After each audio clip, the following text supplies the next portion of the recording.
strong a little bit. Good evening, ladies and gentlemen, here in the room and online. Thank you for attending our very excited event today.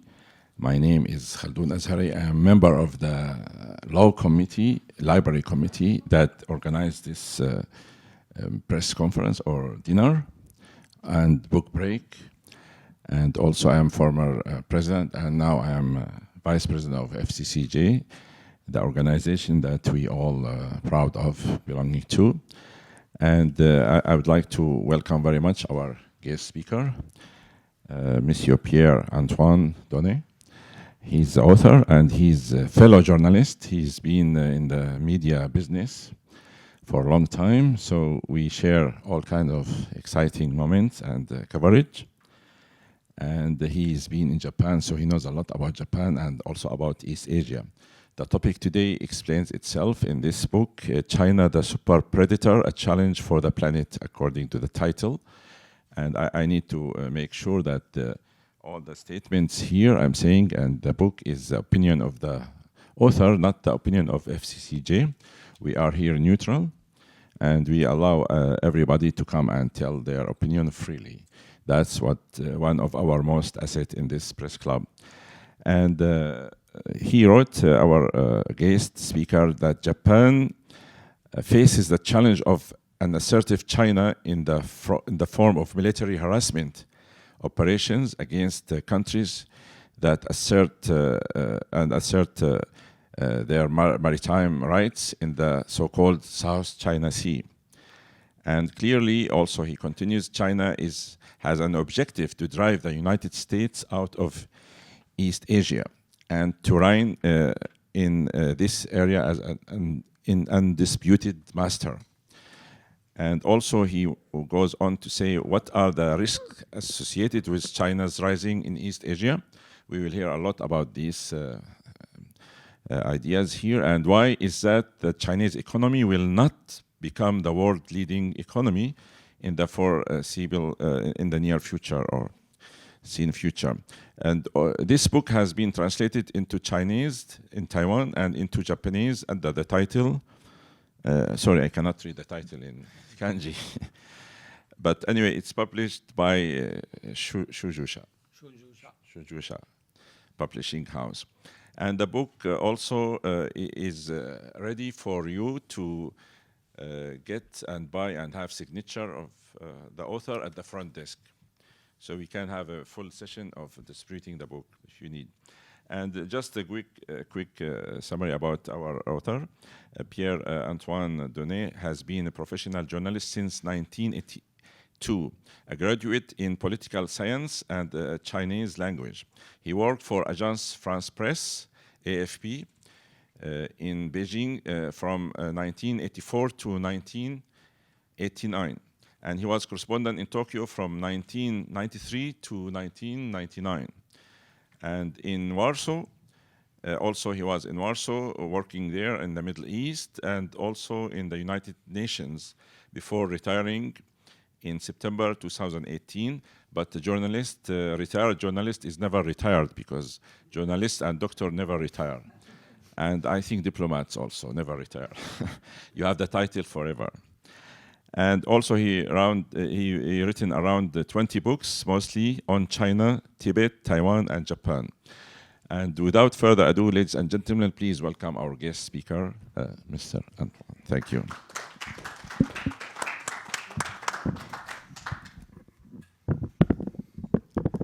Shukran, Mr. Azhari. Thank you. I must say it's a moving experience for me to be here tonight because, of course, it reminds me when I was here in Tokyo working for Agence France Presse. And I remember this building very well. I used to come here for press conferences from various very important people as a modest journalist trying to take some quotes and run back to the office and write stories. And when I came here an hour ago, I was offered a kind of souvenir, which I will show it to you because this is my application form to the FCCJ. It's dated 1993. That was when I arrived in Tokyo, and that was me 31 years ago. Some changes, right? And talking about AFP, I would like to express my gratitude to Mr. Tsuno, who was the chief photographer for AFP office for a long period of time. And it's mainly because of him, with his help, that I'm here tonight to talk to you guys. So thank you, Mr. Tsuno. And there are a few colleagues of mine which were together with me when I was in the office in Tokyo for almost 6 years. And also I see some friends that I knew when I was here in Japan, including Madame Jolivet, who is actually an expert of social aspects of Japan. She has written many books about Japan. She speaks fluent Japanese. So thank you, all of you, to come tonight. I will try to talk for about, let's say, 30, 35 minutes, and then I will try to answer your questions during this session. Today is also, there is another reason to be a very special day. You guess why? What happened in the United States, right? The results of the election. And I would like just to express my views on that, to start with this book break. When we saw the polls in the last few weeks, there were ups and downs, and there were still some, how I should say, well, hopes that Ms. Harris would be elected. Naive as I am still today, I thought that she could win. But she lost for many reasons. And one person here tonight, Mr. Picard, told me, and actually I subscribe to what he says, it's for one of many reasons, but one of these reasons is the price of gasoline.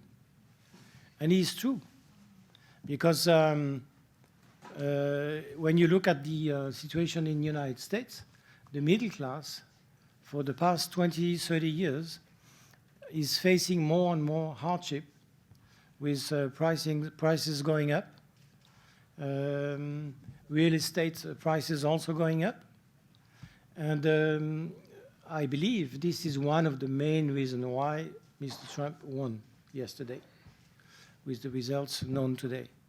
And it reminds me also, talking about the price of gasoline, what happened in France 3 years ago. We had this Gilets jaunes uprising, the yellow jacket uprising, and the main reason behind their protest was also the price of gasoline. This is to say that whatever the ideology is going around, people are thinking about themselves, their family, how they can manage to live. And today in America, it's more and more difficult for this middle class, not to talk about the poor people. So now I would say that actually, for me as a foreign reporter, I'm talking as a French citizen and also a European citizen, and also a citizen of the world, that I think that this is a huge catastrophe for the whole world. This is my position. Because the one who has been elected for the second time as the President of the United States, for me, is someone unpredictable, who has a very limited knowledge of the challenges in the world today, who is vulgar, sometimes violent. And so we see this person as the number one official of the main democracy in the world. Looking at what's happening today with all the challenges and all the wars here and there, having that guy elected as the President of the United States, I think that more than ever, the world is facing uncertainities. Nobody can predict today how will be the world in just 5 years from now. He's elected for 5 years. Is he going to stay for 5 years? Nobody knows either. But he has very strong views. He's a businessman. As a businessman, for him, his relationship with other people around the world, including world leaders, is transactional. Transactional means, you know, doing business. Ideology has no meaning for him. When Mr. Joe Biden came to power, that was very different. And I remember reading the script of his conversation with Mr. Xi Jinping, Mr. Joe Biden. When he came to the White House, he received many phone calls, including one, of course, from Mr. Xi Jinping, who said, "Oh, hello, Joe. We know each other very well. You were the vice president while I was one of the leaders going up in the hierarchy in China. You know me, I know you. So all my congratulations for you to become the president of the United States. But you will see, democracy is very weak." Why is it weak? Because when you have to make up decisions, you have to make up a consensus around you. You have to put the people around you to agree with you. There is a debate. In our countries, like China, there is no such limits. So we make decisions very quickly, and you will see who is going to win. So now, with Mr. Trump as the new president for a second mandate as the head of the United States, I just fear that the door is open for uncertainities, questions with no answers, and possibilities of, how to say, Trump solving big problems overnight, as he said. For example, he said, with me at the White House, I'm going to solve the Ukrainian problem in one night. Solving the Ukrainian problem in one night, what does it mean? Ukraine will have to surrender.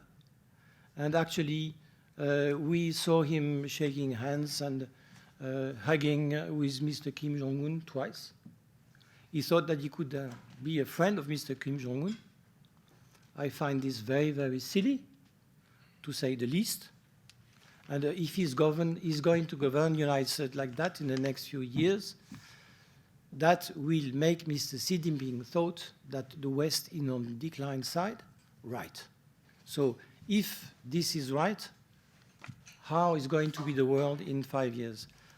How the democracies are going to keep united, and also how are they going to be capable to face this world? This is my just opening remarks.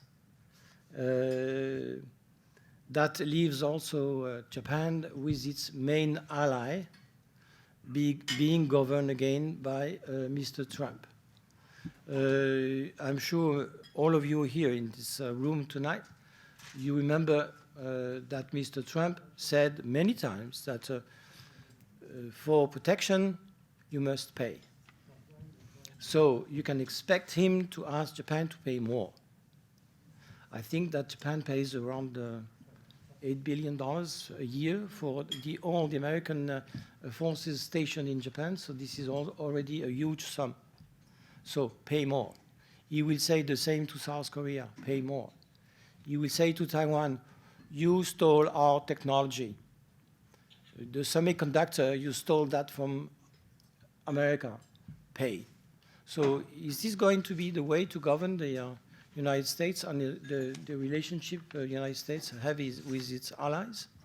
There is a huge question mark today. So now, I'm not going to follow exactly the book, because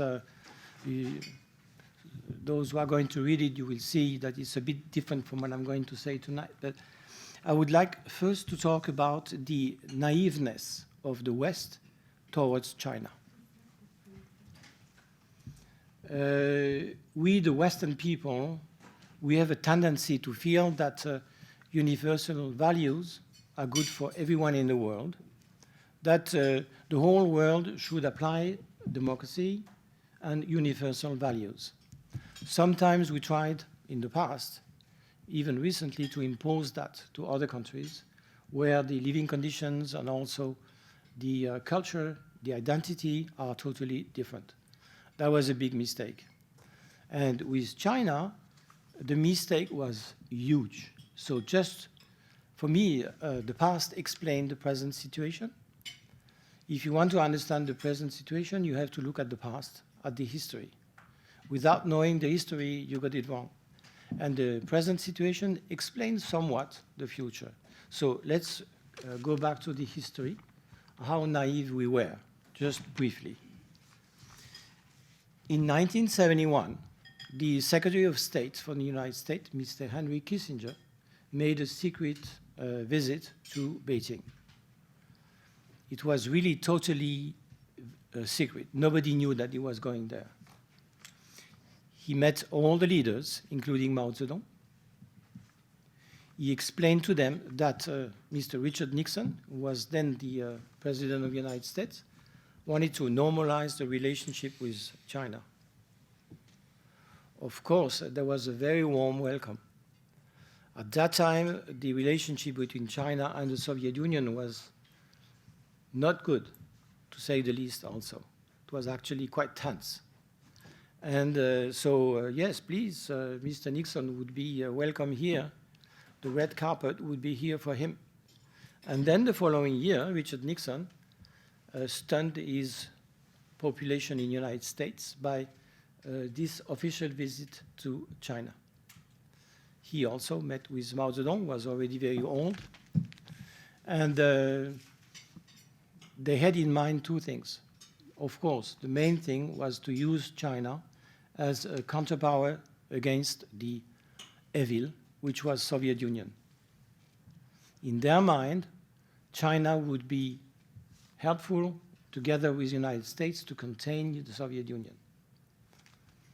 And then their second thought was also that ultimately, with establishing dialogue with the United States, the Chinese population would discover that United States is not what they figure out, but it's also a pleasant country. And after all, maybe democracy would one day prevail in China. They had that in mind. And when we read the transcripts of the conversations that they had in China, they sort of sold Taiwan. The Chinese side didn't really ask for it very much. This is all written in the transcript of the dialogues they had there, what is public. But they abandoned Taiwan just like that because their motive was Soviet Union, fighting Soviet Union with the help of China. That was the expectation. Then the years passed. Mr. Deng Xiaoping visited the United States. That was televised on the public TV in China. That made a tremendous impression on the Chinese people. Mr. Deng Xiaoping, with this cowboy hat, smiling, received like a head of state, which actually he was in effect, and like a kind of hero. And Deng Xiaoping, intended to create this shock for the Chinese population, to make them understand that the economic reforms that he launched were necessary for China to get rid of poverty and to get rid of the isolation, which happened during the Cultural Revolution. The years passed, and in January 2001, another sign of pure naiveness. When China joined the WTO, the World Trade Organization, it was with the help of the United States. Without the United States, it would be impossible to China to join the WTO so easily. And that was crucial for Chinese development because that opened the way for international trade with China as a respectful member. Here also, within the American leadership, they thought that being a respected trader in the international arena, China would slowly adopt the values of the West. Big mistake.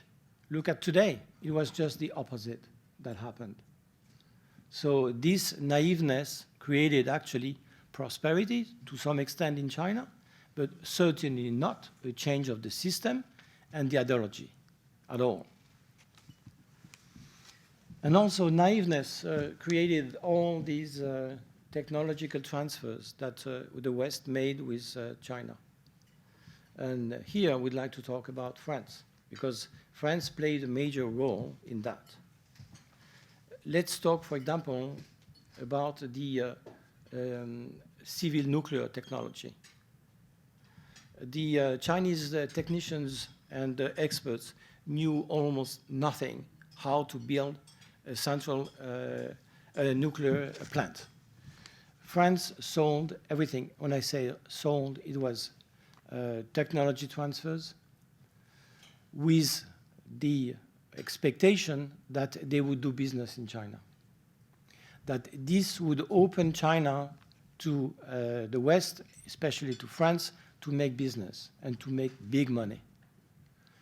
We did some kind of money, but what we did also is that with EDF, the National Electricity Grid company, Areva, which was actually the main exporters of atomic technology, and also all the aspects of the French knowledge in nuclear civil technology were transferred to China.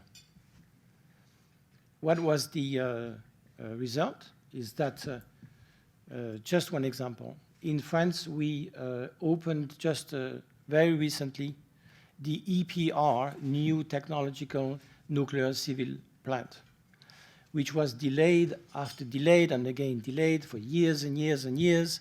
The cost was multiplied tenfold, and at last it was opened.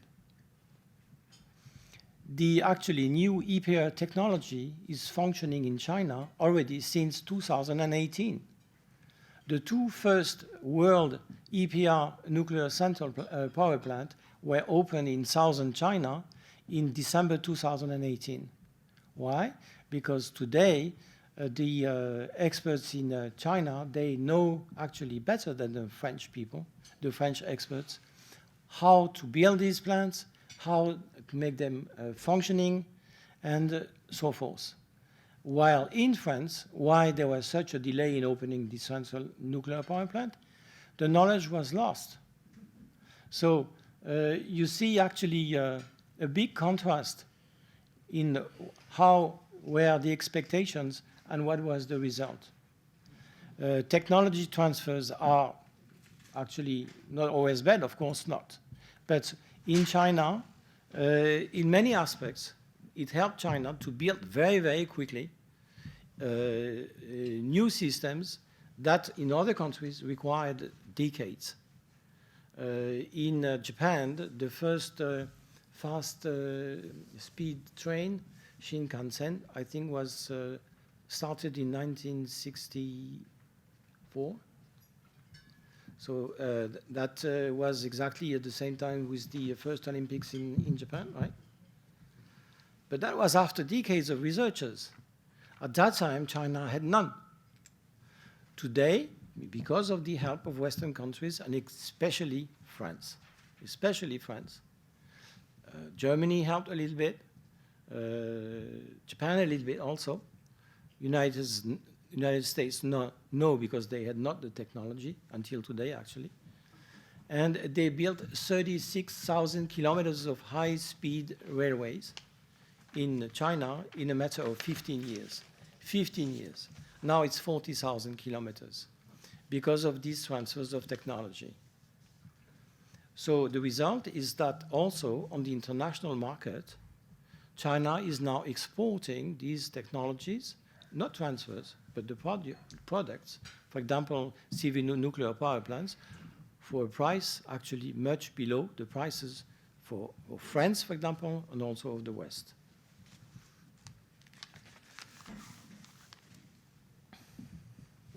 So sometimes naiveness goes together with making money.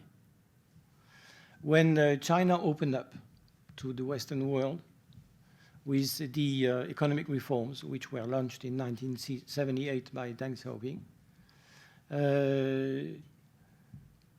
soon after you could see all the planes filled with businessmen going to China with enormous expectation to sell products to the Chinese people, but also to make money in delocalization, opening plants in China, making business. Some did, some did not. If you see the situation today with the EVs, for example, the electric vehicles, the European technology is by large surpassed by the Chinese technology. And on top of that, the costs are much less in China than in Europe. So we had a big discussion within the European Commission what to do to save the vehicle sector in Europe.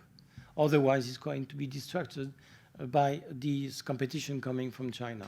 So there was a vote, and they decided to impose some tariffs to make the competition fair.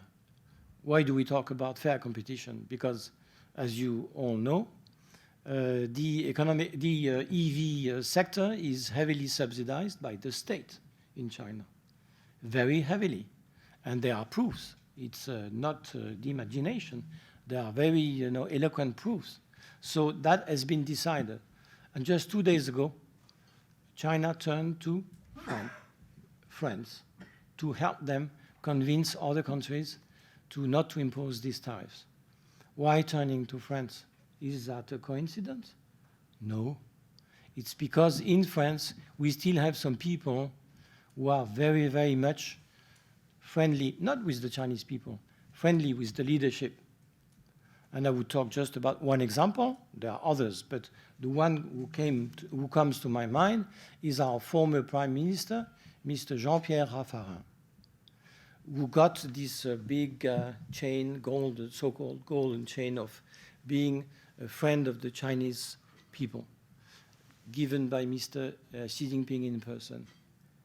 Why that? Because our former Prime Minister, Mr. Raffarin, came one day to the extent to praise the Communist Party of China, the CCP, as the good solution for the Chinese people in front of the cameras of the CCTV, the official television system. I feel this is so shameful. He didn't have to do that. That was on his own will. He was playing in the hands of the CCP on his own will. I'm not talking about him opening his, addresses of companies in France where the Chinese could invest. Investments sometimes or often are good, but some are not. Anyway, this is just another sign of not only naiveness, but also naiveness together to do money. Money talks everywhere in the world. Mr. Trump knows that very well. Now I would like to talk briefly about the changes in China. When I was there between 1984 and 1989, that was a few years after the end of the Cultural Revolution. I was relatively free to meet people, and most of them were very happy to talk to a foreigner who could talk their language. Why? Because they could talk freely, they thought, about their trauma they had during the Cultural Revolution. So during these around 5 years there in China, I had the privilege to meet people there, very friendly.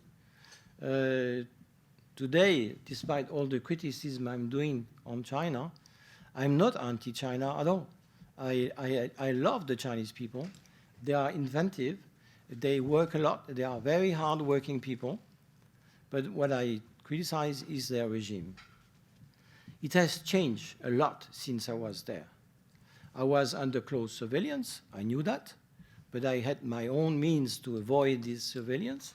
When I was going to meet some sources, to protect them, I had to be sure that I was not under surveillance when I was meeting them. But today, the surveillance is so ominous and everywhere that for my colleagues working in China, we have someone who has been working in China in the last few years, so he knows, that it's very, very difficult to meet people avoiding the surveillance. But what I wanted to talk is not that. It's that the overall atmosphere has changed a lot. I would take the example of what Mr. Deng Xiaoping was telling the Chinese population and also the leadership of the CCP before he died. He said, we, the Chinese people, we must remain humble, modest, so as to get friends all around the world. That was his main motto. And in the official text of that period, it's written. That has disappeared today because it's not the motto anymore. When you see Mr. Xi Jinping's policy, it's exactly the opposite of the one was the one of Mr. Deng Xiaoping. He has in mind that, as I said, democracy are on their downturn, and his spirit is aggressiveness. I think he's a kind of superior complex. He feels that everything is possible under him, so he's using coercion, threats all the time. There are lots of smiles, but when smiles are not enough, then comes the threats. Then comes also coercion. So it's totally different. It's the opposite. We can see that with countries like Japan. There are obvious signs. When you have fighters from the Chinese Air Force going inside the defense zone of Japan, it's a sign. When you have ships sailing in waters very near islands in the south of Japan that they didn't do before, this is also another sign. This is aggressiveness. This is also a coercion. This is also a kind of challenging people you are talking to. Every day you have these kind of threats around Taiwan. We can discuss that later if you have questions. Will there be a war between Taiwan and mainland China or not? We can discuss that later on. But this is everywhere, and also what changed also is their diplomacy. Talking about my country, France, we have an ambassador there. His name is Liu Xiaoye. Liu Xiaoye is very aggressive. Before that, he was in Canada. There, he did the same. He's teaching lessons to the people he's talking to. Even, diplomats. He's teaching lessons. You should do that, and not doing that. This is unfriendly. We are going to resist that. By all means, you should change your position. You should recognize your mistakes. By admitting your mistakes, then we can talk. And just to tell you one example, one day he was invited on a TV panel, and he was asked, Mr. Liu Xiaoye, tell us, when Taiwan will belong to the mainland again, what will you do? And he said, oh, first of all, I want to correct your expression. Taiwan is not going back to Taiwan, to the mainland. Taiwan is going to be liberated. We are going to liberate Taiwan. And then what we will do, we are going to re-educate these people. He did that openly. He didn't realize, actually, the effect that what he said to French people while looking at the TV. They realized suddenly that this is very frightening. Re-education is a term which was used during the Cultural Revolution. You have reforms through labor, and you have also re-education through labor camps. You have two types of camps. So the most strict ones are reforms through labor. But re-education through labor, they re-educate your way of thinking. So Mr. Liu Xiaoye had the feeling that he should re-educate the one who is raising question to him. And this is the way they sometimes behave. So this is also another sign of the aggressiveness that China is using today compared to the China with Mr. Deng Xiaoping and his actually successors, until the last one. You probably remember this event during the Congress of the CCP, where he was standing, the predecessor of Mr. Xi Jinping. He had the document in his hands. And at one point, before the session started, someone came from the personnel and, come with me. What? Come. Huh? he was ejected from the rostrum. And that was actually the first time that happened within the CCP, that in front of the cameras of the whole world, he was not only asked, but forced to leave the scene.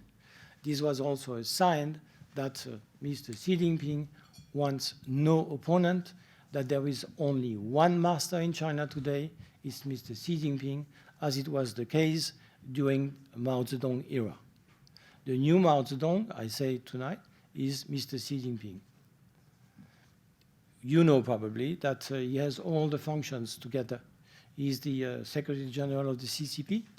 He's the President of the People's Republic of China for his life, because he changed the constitution for him to be allowed to stay on.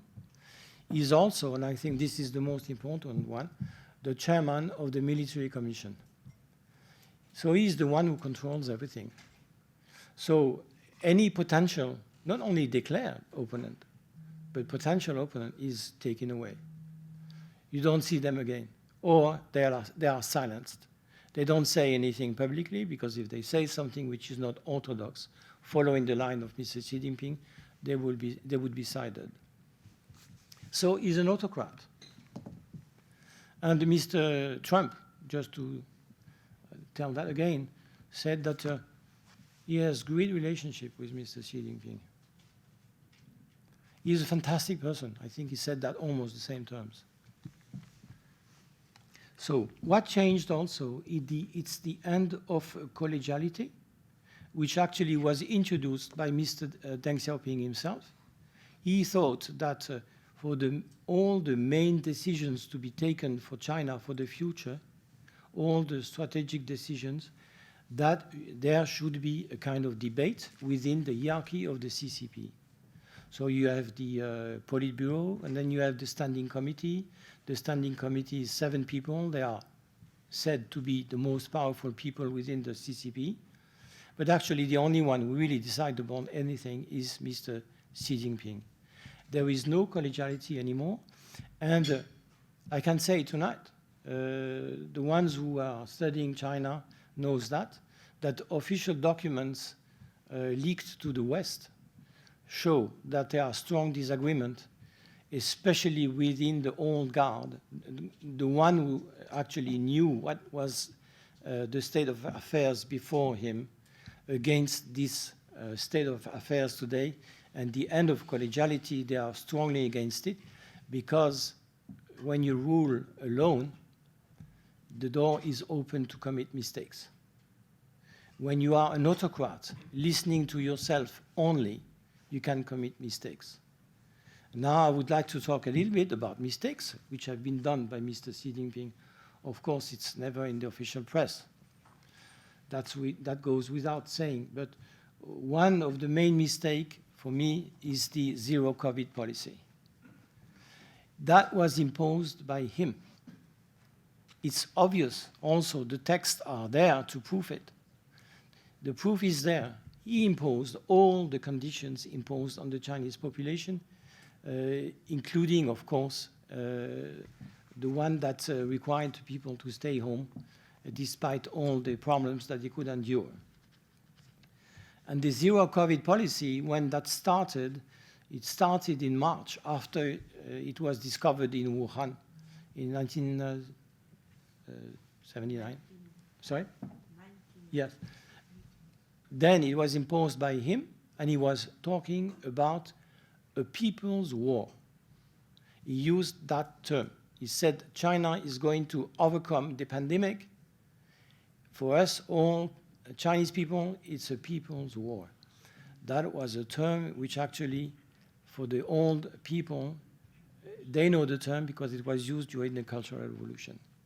So what was the consequences of that mistake? Hundreds of plants had to close their doors. They got no products coming in to continue their production. Relation with their partners outside China was becoming very, very difficult. We saw also scenes of despair among the Chinese population. You had young people demonstrating in the streets for the first time openly in front of the cameras, saying, down with Xi Jinping, down with the CCP in front of the cameras. They knew that they were putting themselves in danger. That was the first time since the Tiananmen massacre in 1979 that we saw such open expressions of not only frustrations, but a strong disagreement with the policy which was imposed by Mr. Xi Jinping, who in name was asked to step down.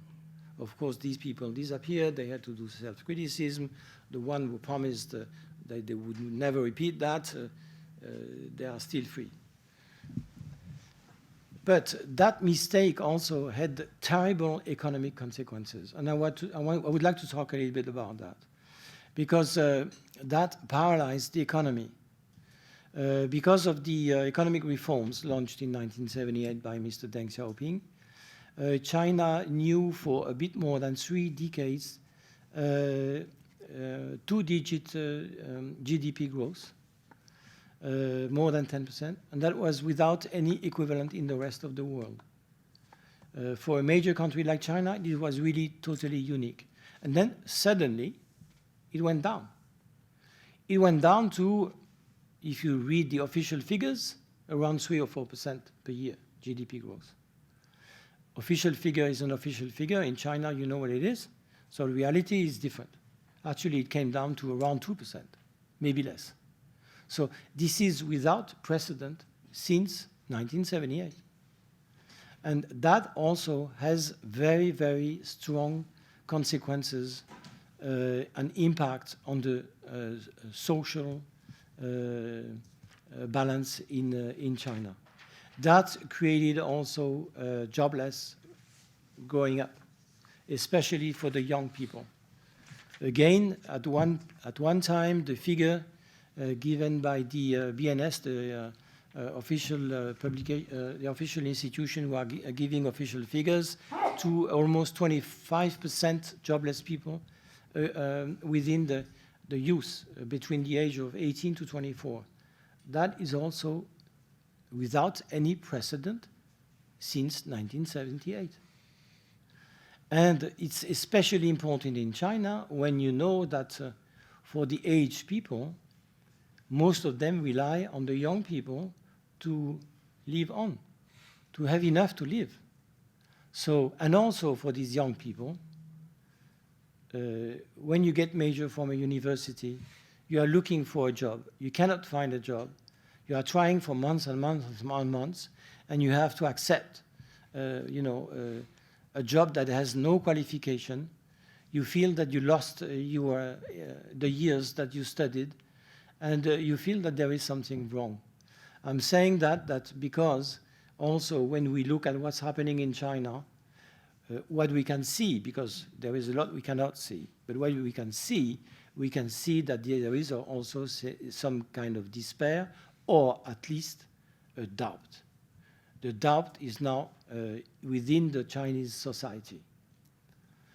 And also, I would like to talk about the feeling of China to be all-powerful. This I'm writing that in the book.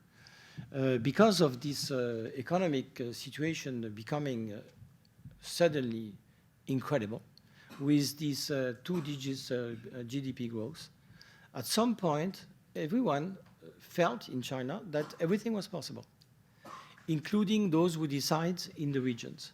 So they started to initiate programs which are totally artificial and actually useless. So you saw them building airports in remote regions where there is no use of them, highways which are actually totally useless, spending enormous sum of money, entering into debts, huge debts that they cannot actually reimburse today for nothing. And another sign of what was happening is also the real estate sector. The real estate sector is about 25% of the total GDP in China. It's about that. Now it's much less. Why? Because many of these giants collapsed. They went bankrupt.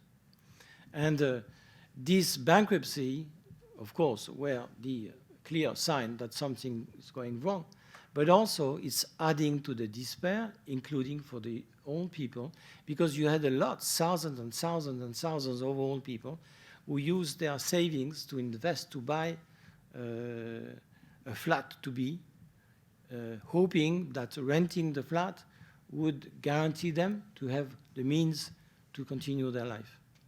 They lost everything. They were actually screwed totally. And you had people demonstrating, usually not these old people, but their children or grandchildren. For example, for Evergrande, the biggest one, who was the first one to go bankrupt, the head office is in Shenzhen, and the cameras had that sequences. You had thousands of these young people coming, give us back the money. You owe us our money, give that back. And of course, that lasted for a few hours, and then they were asked to leave the place.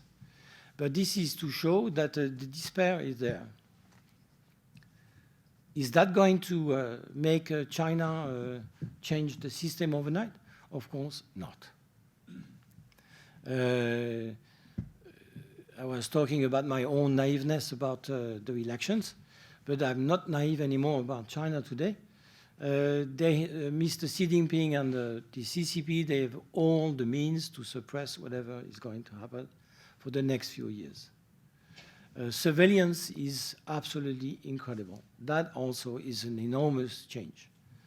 There is a French reporter from Chinese origin who is working in France for French media, who wrote a book about the surveillance in China. And he's saying that 1984, this famous book by Mr. George Orwell, China is actually doing much more than that.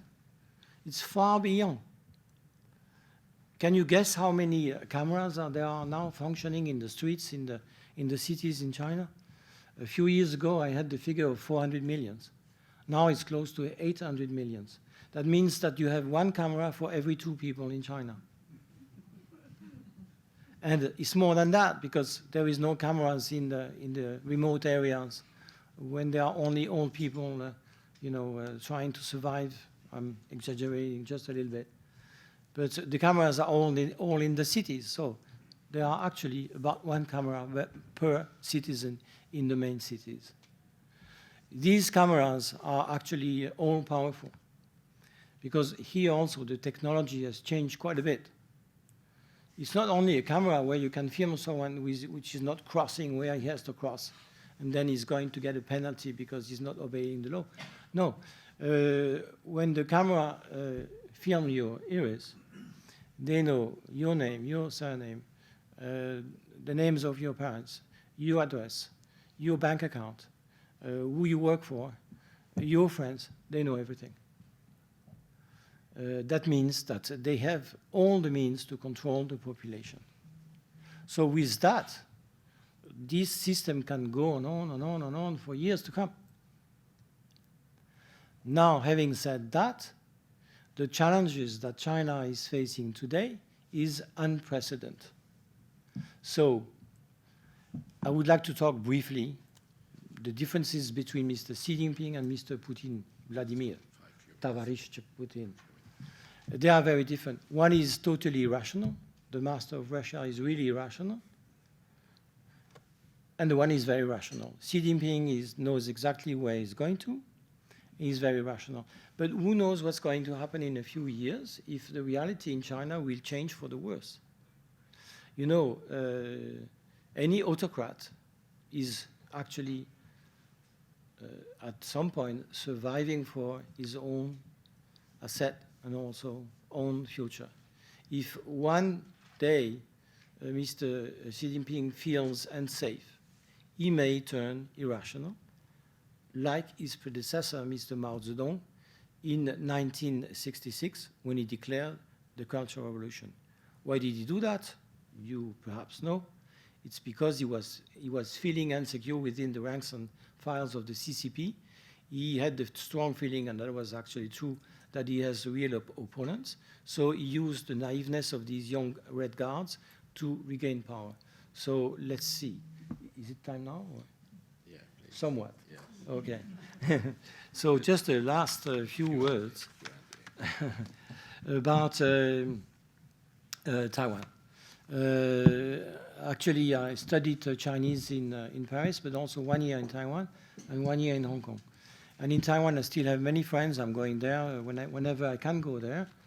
And I'm always very impressed by the fact that the Taiwanese people are very serene, very calm. When you go there, there is no sense of panic at all. They have been enduring this situation since more than 70 years to now that they know what it is. And having said that, the pressure is stepping up. Here also, the PLA, the Popular Liberation Army in China, under the orders of Xi Jinping, they know exactly what's their agenda.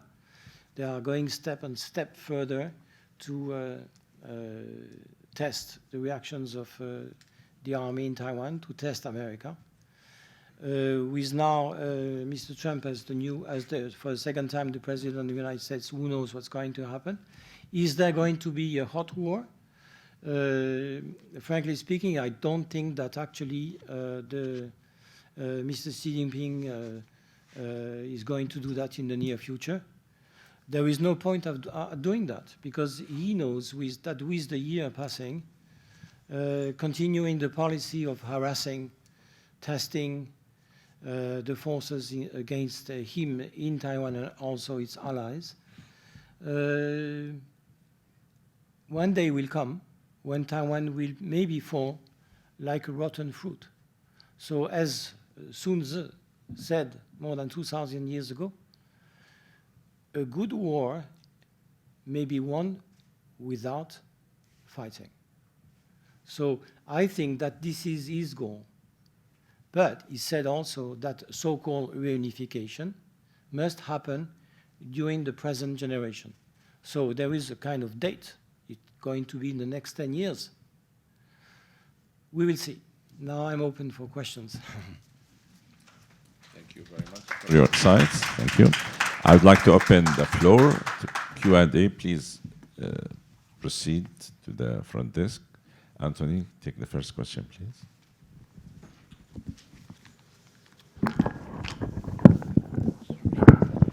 Anthony Rowley. I write for the South China Morning Post nowadays, but I first went to China in 1979 when I was with the Far Eastern Economic Review, and since then I've been stunned by China's progress in technology and manufacturing and so on.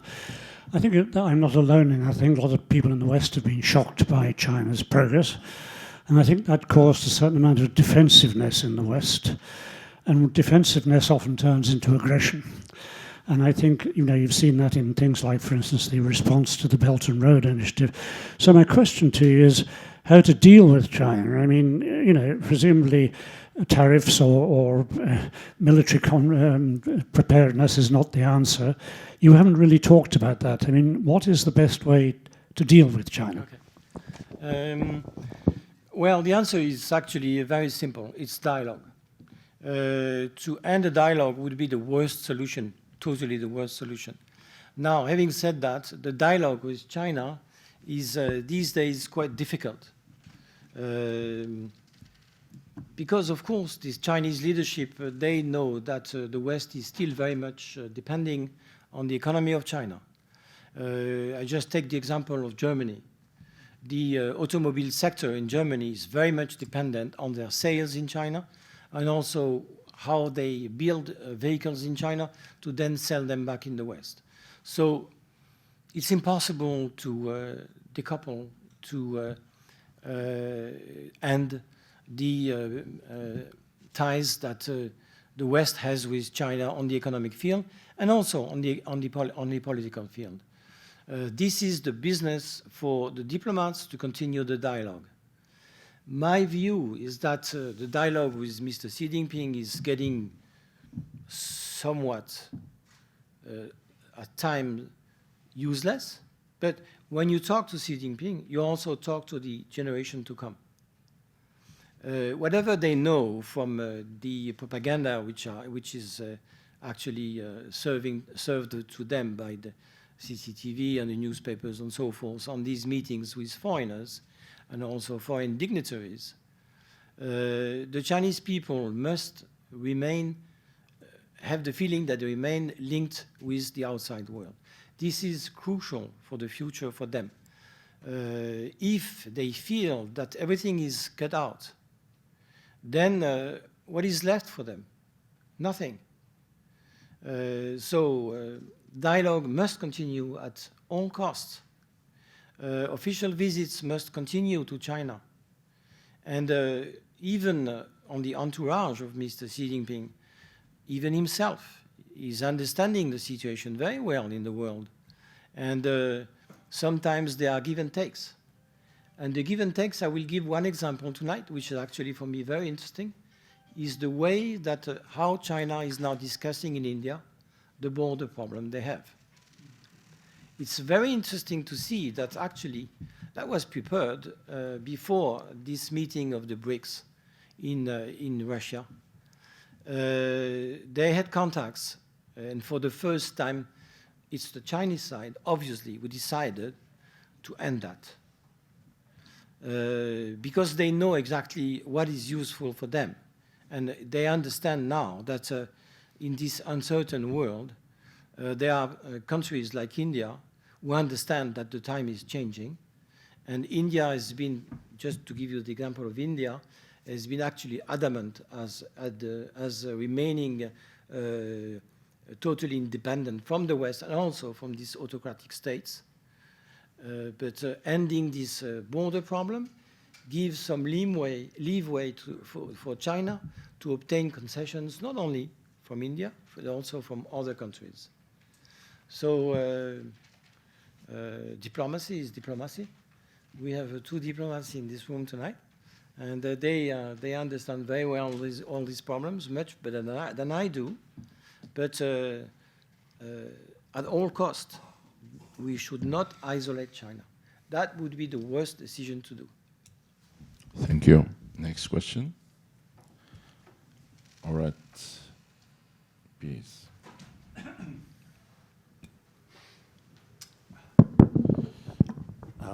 Peter Langen, I'm a member of the club here, a journalist member.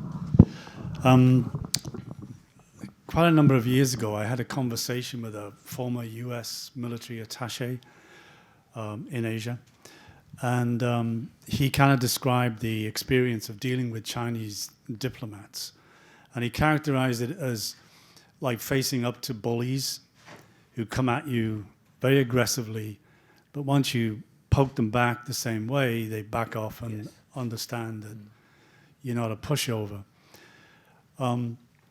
At the same time, he described the military establishment in Asia at the time, the Western military establishment, as absolutely furious by the policies of the Obama administration in allowing Chinese expansionism into the South China Sea and basically, looking the other way. So you made your views clear earlier about Mr. Trump, the new president. But isn't it also true that when he came into power, he was the one who basically put China on notice regarding imposing tariffs and making it very clear that the game was changing. He wouldn't accept this any longer. So don't you think that, and those policies were followed by the Biden administration, right, with more tariffs, and we're seeing Europe doing the same. So don't you think his way of dealing with things is something that can be beneficial in terms of dealing with China? Thank you. So beneficial for who? But anyway, I'll try to answer your question. What you said about those militaries, what they said to you was actually what I described, China bullying. Looking at the way the Chinese leadership, I'm talking about the Chinese leadership, not the Chinese people. I make the difference because this is very important. I feel that the Chinese leadership, so what we say China, respect the tough people and despise the weak. So by being weak with China, we abandon everything because they take advantage of that. So when you mention Mr. Trump as being the first one who really faced China, that's totally true. But that was only on the areas of doing business and also industry. He had no political views on that, no real actually structured ideas on that. That made a big difference with Joe Biden, who actually had, you know, when we look at the Biden administration, that struck me is that actually more than half of the Biden administration is actually composed of experts of Asia. When I compare that with France, for example, the difference is just striking. Asian experts at the Élysée Palace, we have a few, but not many. I'm not talking about all the ministries, but anyway. So it's difficult to say. It's how to find a balance between give and take and making deals. Making deals is that one of the favorite terms that Mr. Trump is using. I think the Chinese leadership is very afraid of him because he's unpredictable. The CCP loves something which is, you know, prepared on the right way and going on that way and not this way or that way. With Mr. Trump, nobody knows what he's going to say the next day or actually the next minute. And that is scary for them. And but on the other side, of course, for the Chinese economy, it could be a big disaster to find tariffs going up, as Mr. Trump already said, up to 1,000%, he said one day. That would be an enormous blow to Chinese economy. This is also one of the reasons why China is actually now turning to the BRICS and also to other new countries that they are trying to deal with, the global south. But we can talk about business, but also I would like to talk about ideology, because ideology actually, for me, is more important than just business. And if you just try to do business deals with China and you abandon your allies, like he did on the very first weeks when he went to the White House, he retracted from a treaty which was already discussed with many countries, including Asia, suddenly, overnight. And I remember that the reaction in Japan was just appalling. For them, it was a big shock, because that was showing that actually he had no sense how important it is to retain very strong ties, not to contain China. Contain China, I think, is a very bad term, but to make sure that the Chinese leadership will not achieve their goal, which is to get rid of the United States in Asia. This is, I think, their main goal. The day they get rid of the influence of America in Asia, they win, and they are going to be the real master of Asia. This is the way I can answer you. Thank you. Let me ask you a question. COVID is made by USA or China? Certainly not by the USA, but it's a very complex... exchange accusation. Yes, I know. Well, that's the propaganda. Nobody believes in this propaganda coming from Beijing that this was initiated in the United States. That's totally crazy. But the origin of the COVID, that would be in itself a 3 hours conference. And nobody will get any clue exactly what happened. I've been studying that for quite a long time. And I'm quite convinced that there was a mistake in this P4 laboratory in Wuhan, which actually was created with the help of France, I must say. Mr. Raffarin was behind that, to name that guy again. And the P4, actually, the French people, the French experts who were actually collaborating with the Chinese side, decided to quit the P4 when they realized that it was actually taken over by the PLA. I think there was a mistake in handling what they were handling in this laboratory, and there was a leak. This is what I feel. There are other theories, which actually I don't really adhere to, which was to say that they were designing new biological weapons to conquer the world. I think this is a bit crazy, that I'm not following this kind of complotist theories. This is what I can say. But again, when I remember Mr. Trump saying that the China virus, I mean, this is insulting for the Chinese people. Thank you. Yeah. Next question. I don't know, you asked. Next question. Okay, please. I saw your hands before. Yeah, So. sorry, that was a while ago. It's all right. Michio Nakamoto. Are there any threats that Xi Jinping faces to his hold on power? If anything, what would be the biggest threat he might face?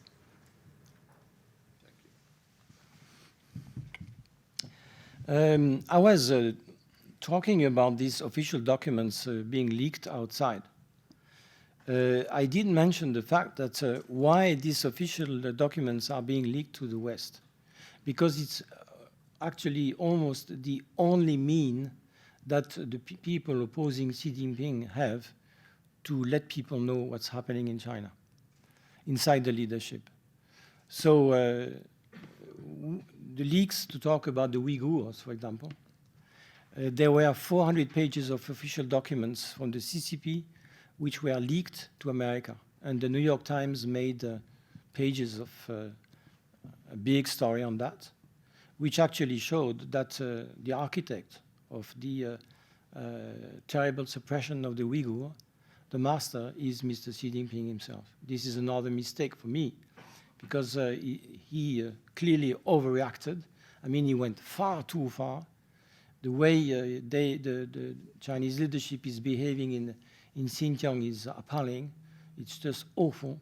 And that has a terrible effect on the image of China abroad. Now, to answer your question, frankly speaking, I'm not living in China anymore. But even if you live in China, as a foreigner, you don't really have access to what's really happening within the CCP today. What I do see is that, of course, there are reactions from people who were in charge against the way he behaved. But I think he has, up to today, all the means to continue what he wants to do, to continue to be alone, making himself all the decisions without any fear. But that may change. I was saying before that he may become irrational one day if he feels in danger. This is not the case today. I do hope that he's not going to become irrational, because the consequences would be actually terrible, not only for the neighbors of China, but for the whole world. So it's difficult to me to have a clear answer, because I'm not reading in the coffee to see, to predict the future. And the future of China, you had thousands of books printed to say it's going to be capitalist. That played actually totally wrong. Or red China is going to turn blue. That was foolish. So, but also looking at the colleagues I know, we are really sinologists. They do see, all of them, that strong dissatisfaction, strong frustrations, cases of despair, more and more. The young generation being totally divorced from what the CCP is offering them as a model. The CCP model worked in 1949 because China was very poor, and there were big expectations which were partly actually fulfilled. But today this doesn't play anymore. So the regime is surviving by suppression, not by convincing people anymore. Of course, the ordinary people, what they have to know about their situation is all the propaganda and nothing more. They don't have access to the outside world. But the young people, they do. So they know the situation outside. They have to spend money to open VPN. The VPN is functioning for an hour or two, and then it's paralyzed because you have all these small hands who are cutting the links, but they pay again for another VPN. So they know the situation. They spread their knowledge to all the people they know. So this knowledge is spreading, but not to the ordinary people. But for the first time since 1949, you know, there was a kind of bargain between the CCP and the population. The bargain was that we offer you a decent way of life, but you let us govern and take the decision. This is, as we said in the past for the Chinese, the former China, how we say that in English, the mandate of the sky. And many people feel that today the mandate of the sky is not respected anymore. Is that going to lead to a strong upheaval in China? Frankly speaking, I don't believe that. Not for the foreseeable future. Thank you. Yeah. Guy, I'm sure people would like to ask any question. All right, Peter again. Sorry, a question about Taiwan. And again, sorry, there's a military angle here again. Yes, yes. But from what I've read and understand, the military consensus is that China will be ready to bring Taiwan back to the motherland by 2027. That seems to be a date that gets bounced around for some reason. But I've always thought of this as, you know, the idea that China's military, it's well understood, could obliterate Taiwan's military right now, like the overpowering power it has over Taiwan. But the question then becomes, how does China win the peace? There's 23 million people in Taiwan who, from what we understand, do not wish to be ruled by the CCP. So is that military option really on the table, or is it something like you've just indicated, if Xi Jinping sees his legacy as bringing Taiwan back into the CCP fold, would he possibly do something like that? Thank you. The risk is always there that there may be a hot war. And when we see how the PLA has been modernizing itself in the past 20 years, and especially in the 5-10 years, it's astounding. Now China is the second military budget in the world. But we should take this in perspective, because the American military budget is the equivalent of all the rest of the world military budget by itself. It's actually a bit more. But when you see the Chinese military budget, the official one, again, you have official figures. The real figure is much different. It's much more than that, because there are some hidden figures and also hidden industries which are actually working for the military sector.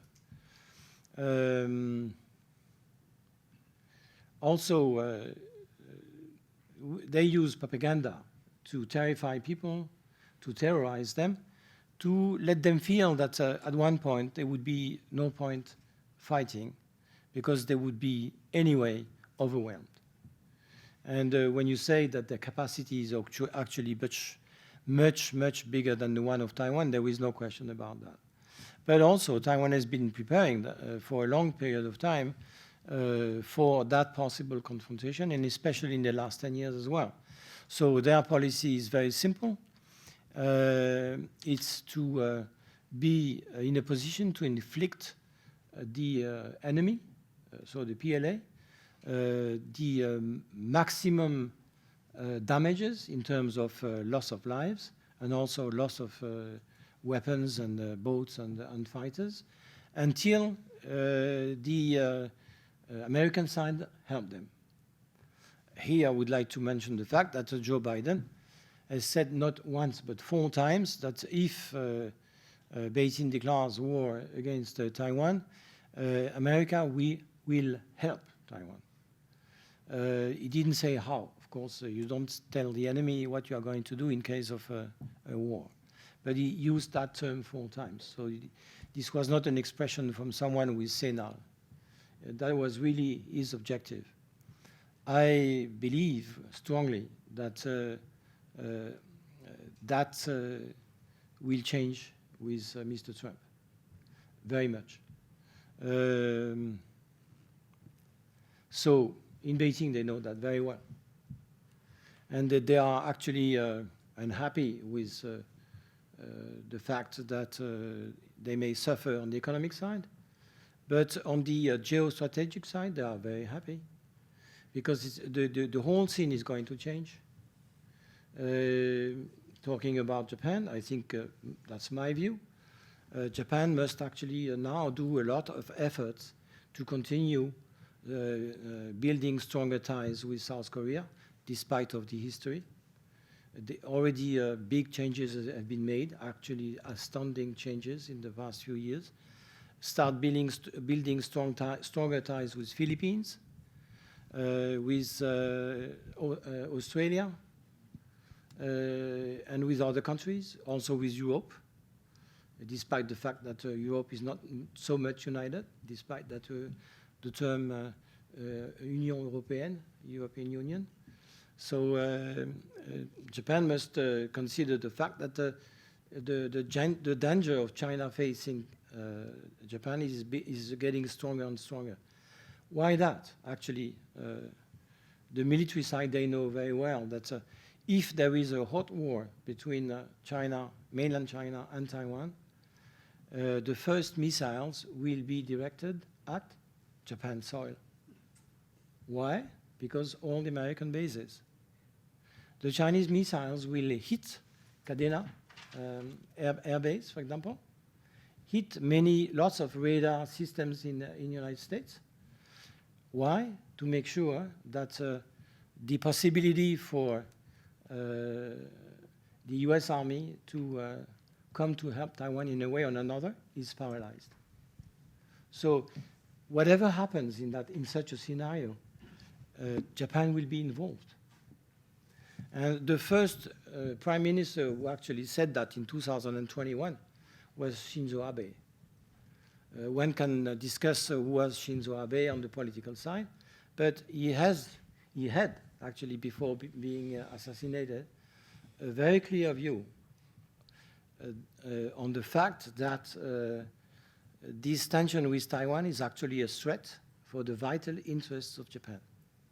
His successors are now saying the same. We'll see with Mr. Ishiba. Now the political situation in Japan is so difficult, so nobody really knows. Personally, my view is that these uncertainties on the political side in Japan will make probably the fact that the priority will be on the internal situation rather than on the military build-up. Thank you.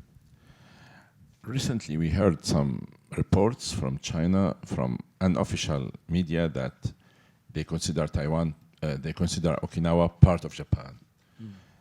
Is it like prelude or introduction for sooner than later they will say, oh, not only Senkaku, but also Okinawa is part of China. So they play this card. How do you see the future of this argument coming Well, up? I don't, it's the same for also some regions in Russia. When now we see this kind of alliance between Russia and China, and we have seen reports, not in official medias, but on social media and so forth, that some areas in Russia belonged to China a long time ago. Now talking about the Ryukyu, they have a unique culture, a unique history, which is actually in the past centuries was, in between the Chinese influence and the Japanese influence. Now is Okinawa Chinese? I think this is totally crazy. I don't see the wise Chinese leadership, because they are wise, branding such a thing, because that would be really totally fool, and that would unite the entire Japanese people against that. So it's not the time to do that. But that reminds me something different. When I was working in Beijing, I wrote a book, and one day our counterparts, the people who actually were the people we talked to, were belonging to the foreign ministry, the information department, and one of them came to me, Mr. Donnet, you wrote a book, huh? And I said, how do you know? Of course we know. And I said, yes, of course. And then he said, I read in your book that you stand for independence of Taiwan. And I said, no, I had never said that, and I will never say that. As a foreigner, I'm not authorized to stand for independence of Taiwan. So this is wrong. I said, okay, okay. But anyway, let's turn about Corsica. If Corsica declare independence, what would you say? And I told him, you know, it's very simple. In France, we have elections. And the UN adopted the principle of self-determination. And the Chinese government at that time signed that. This was not the CCP. But elections is important. So if a population decides by themselves to be independent, to some extent, they should be master of their life and their future. So he said, oh, you gave me thought. You gave me food for thought. He had no answer. Thank you. I think we reached the end of this session. I think everybody has no question anymore. Thank you so much for your insights and amazing explanation. And I would like to give you 1 year honorary membership. Wow. So your application now has some, impact. Oh, good. And it's free of charge. Yes. Oh. It's honorary, and you can come anytime for 1 year. Thank you very much. Thank you, everybody. Thank you very much for coming again, and have a nice evening.